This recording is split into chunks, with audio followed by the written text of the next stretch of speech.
Dixie here. Some of y'all have been asking how my allergy situation and new AIP diet went on the Walmart gear trip. And then some of y'all have had some questions and suggestions in general about that situation. So today I want to address all of that.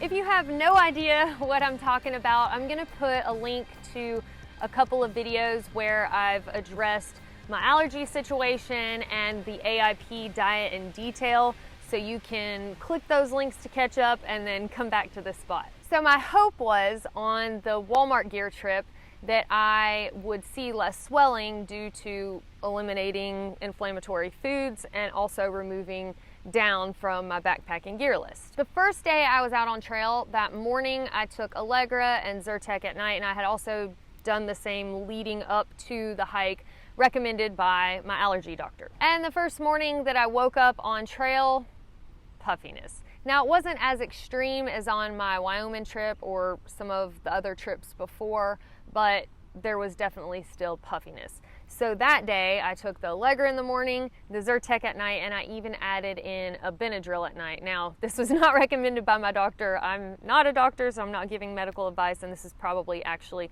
not recommended, but I just wanted to throw something else at it to try to see if I could make the swelling the second morning on trail be the same or hopefully less than that the first morning. And I woke up the second morning and it was worse.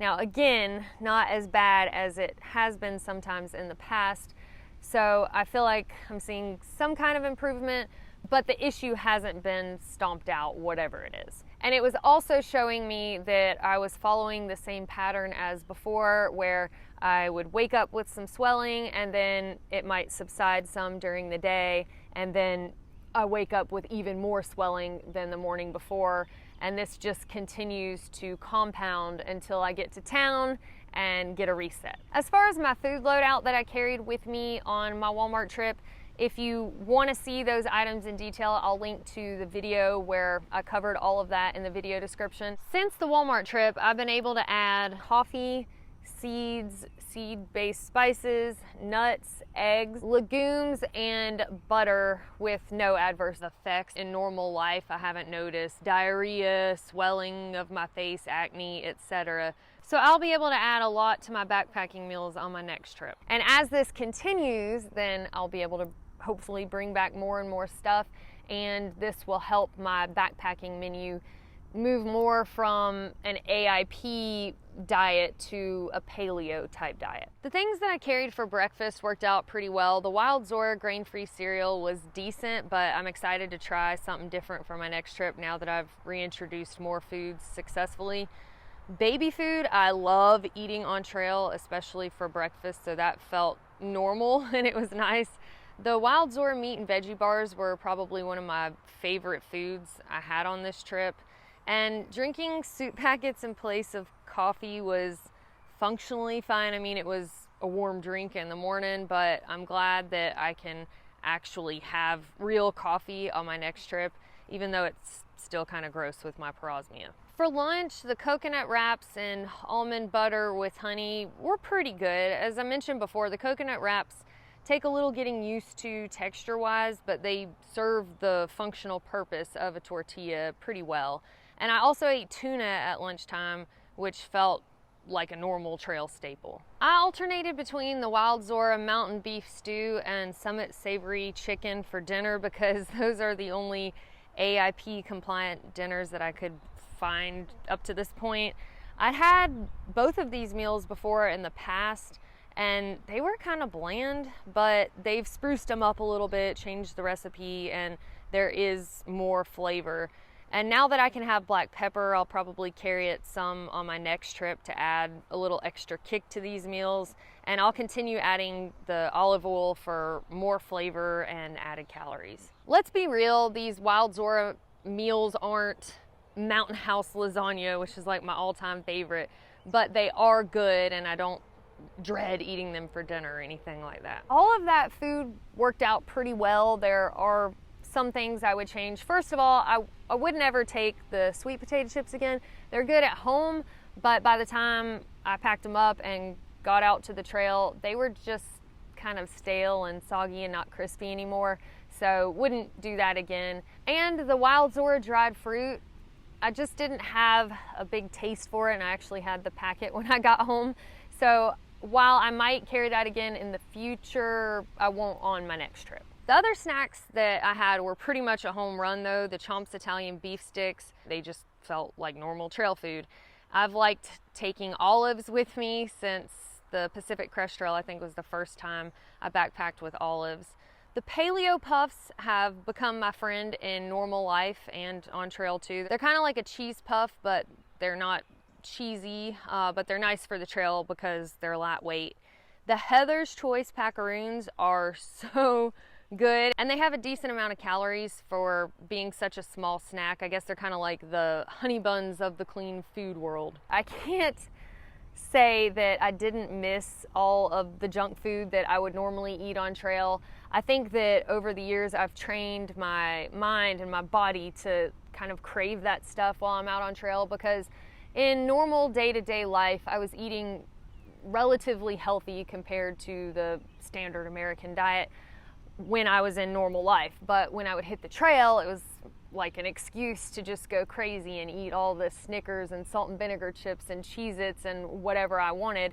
So I got out there and my mind was kind of like, wait a second, where's the good stuff? You know, what is this? But I wanted and needed to make this change for my health anyway, so I'm happy that I'm finally doing it instead of just thinking about it. So obviously this diet hasn't fixed my face, but I'm hoping with time it'll continue to improve my health and my body's response to allergy triggers. So where do I go from here with the facial swelling? It is definitely a concern to me, especially if it gets as bad as it did in the Tetons again, because at what point does then my throat start to swell and I wake up and I can't breathe, and then what do I do in that situation? My next step, since the rheumatologist that I went to was not helpful in any way, is to see a functional medicine doctor. From what I understand, functional medicine doctors have a goal of trying to restore the natural body function back to its state that it's supposed to be in. And in doing that, they help clear up problems that people may be having with their health,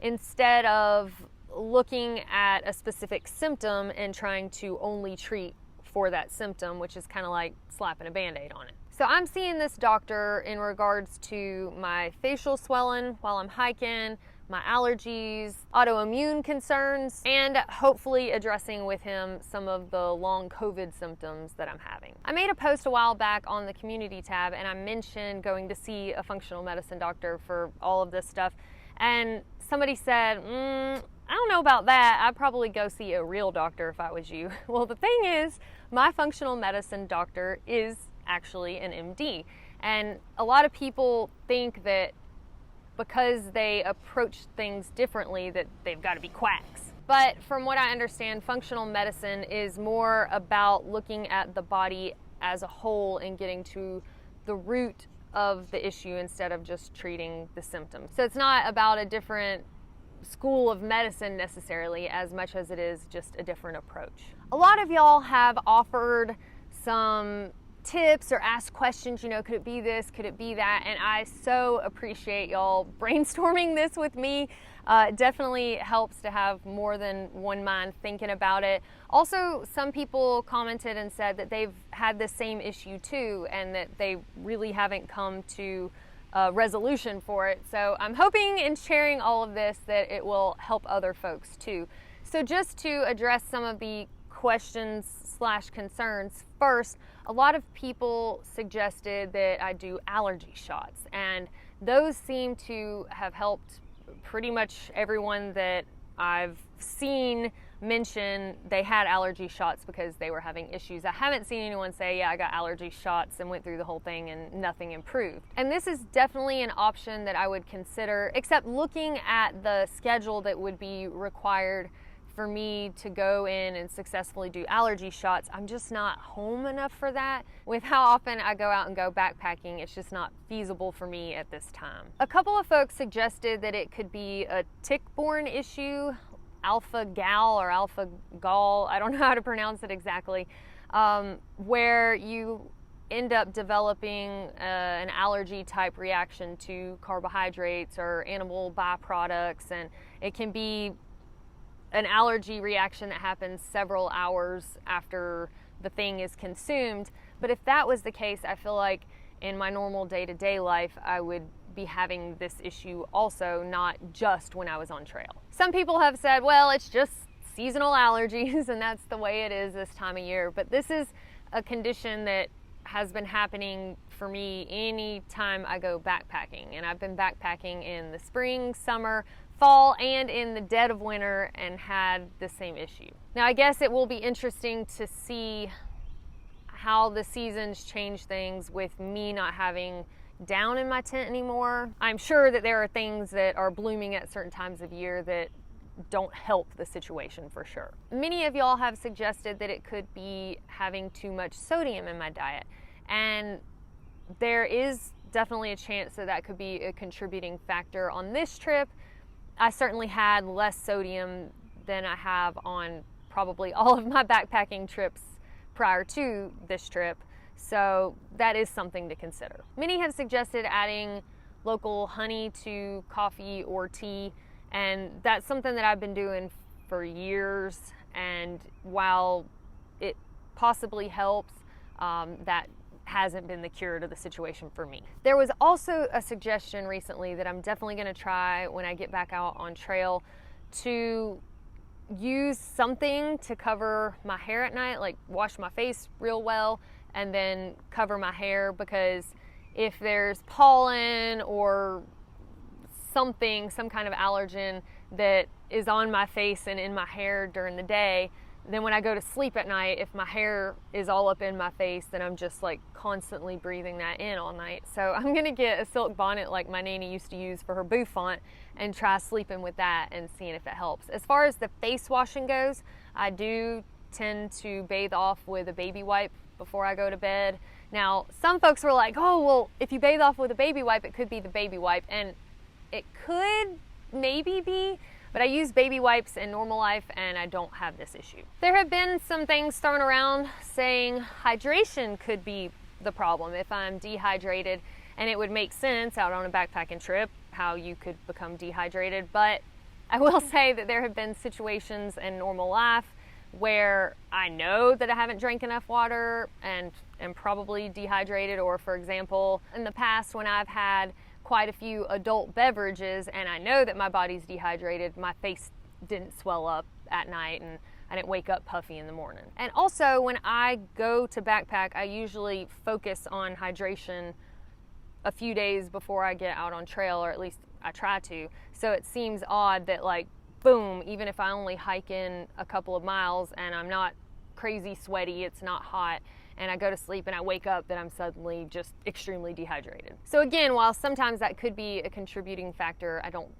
think that's the issue. Several of y'all asked, could it be like bug spray or bug treatment, but I don't ever really carry bug spray. I think the Florida trail might be the only time that I've ever had bug spray in my tent at all, and I've never treated anything with permethrin, so that's not it. There was a question about wool in synthetic clothing, like could there be one or the other that I'm allergic to and is causing more issues, but actually on the Grandma Gatewood trip, and this is interesting now that this is coming to mind, my Grandma Gatewood trip, I don't recall getting significantly puffy at all, and I slept with a wool blanket.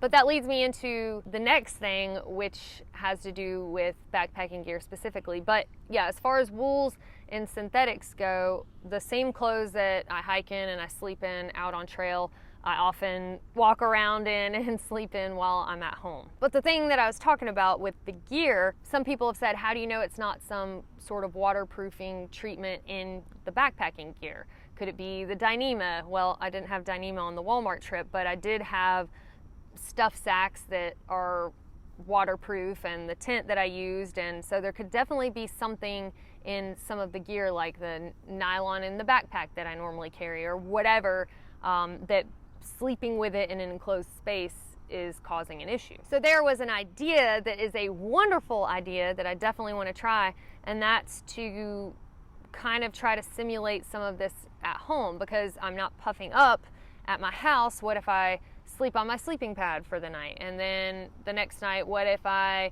set up my tent and sleep in my tent, or just like on my tent with my face on the material, and test each of these things that I normally have with me on trail and see if any of them or several of them cause me to puff up. Some folks have mentioned other health issues like getting my cortisol levels checked, or this could be a histamine issue, or maybe you should get checked for Lyme disease.